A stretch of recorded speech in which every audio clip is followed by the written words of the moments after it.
Určite vy poznáte také situácie, že máte niečo tak strašne dobré na jedenie, že máte chuť zjesť aj tú misku, v ktorej to je. No a my máme dnes to šťastie, že Danka nás naučí vyrábať takéto misky na jedenie. Aj by som povedala v češtine, že sú k sežrání, ale to nie je neslušné však. Nie. A hlavne sladké. A hlavne sladké, čokoládové. Čokoládové. Tak na to asi budeme potrebovať čokoládu. Áno, budeme potrebovať čokoládu, ale kvalitnú čokoládu. Najlepšie teda pralinkovú čokoládu. To je jedno, či mliečnú, horkú alebo nejakú s nejakou príchuťou. Potom potrebujeme nejaké nádoby, kde tú čokoládu roztopíme.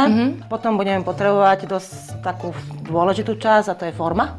Forma? A tú formu, to máme. Áno, to obidve. A budeme potrebovať balónik. Čiže potrebujeme urobiť naozaj misku, polomisku. Z balóna? Áno, potrebujeme si ako prosím. Si vždy myslím, že už nás nemáš čím prekvapiť, ale vždy je to teda inak. Keď nafúkam balón, áno. Tiež si taká pekná, keď fúkaš balón?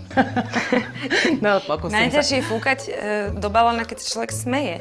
Tak ho nafúkame podľa toho, akú veľkú tú misku chceme. Áno. Zaviažeme na uzlík.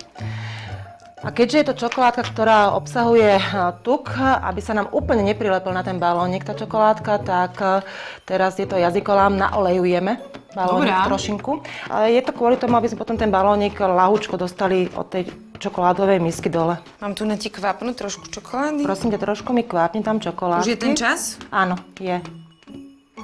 A tvárujeme misku, áno. To je také zvláštne. Toto je ten finálny výsledok. Finálny, sladký, voňavý. Už mám rada čokoládu asi.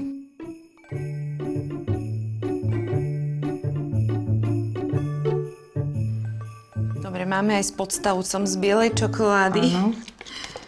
Tak. A teraz je tvoja obľúbená časť.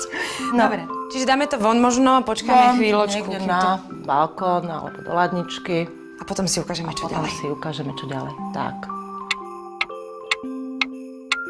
Veľmi veľká zásada, nie naraz prasknúť balónik. No škoda, ja som myslela, že to je taký efekt. Nie. Ja som myslela, že sa tak spraví, že ťuk a bude miska čokoládová. Nie. Môže sa stáť aj pri tomto pomalinkom púšťaní vzduchu tom balóniku, že sa odlomia trošku, také tie efektné. Tie konce. Ale keď sa stane, no tak sa stane. No, sa nám zmenšuje miska. Potom opatrník úplne vyfučí balónik, tak ten balónik samozrejme vyberieme. Ten nejeme. Bolo by vhodné ho nepapať. Juj, tento sa nám zlomil, to budeme musieť zjesť. Fú, zvládli sme to, teda ty. Tak, a čokoládová miska. Počkaj, tam je ešte papier na pečenie dole, aby sme vidieť aj tú bielu podstavu. A čokoládová miska je hotová. Ďakujeme. Nech sa ti páči. Zjedz misku. Dám si tam ovocie, jahôdky nejaké a ideme na to. Dobre. Ďakujeme veľmi pekne za tento nápad.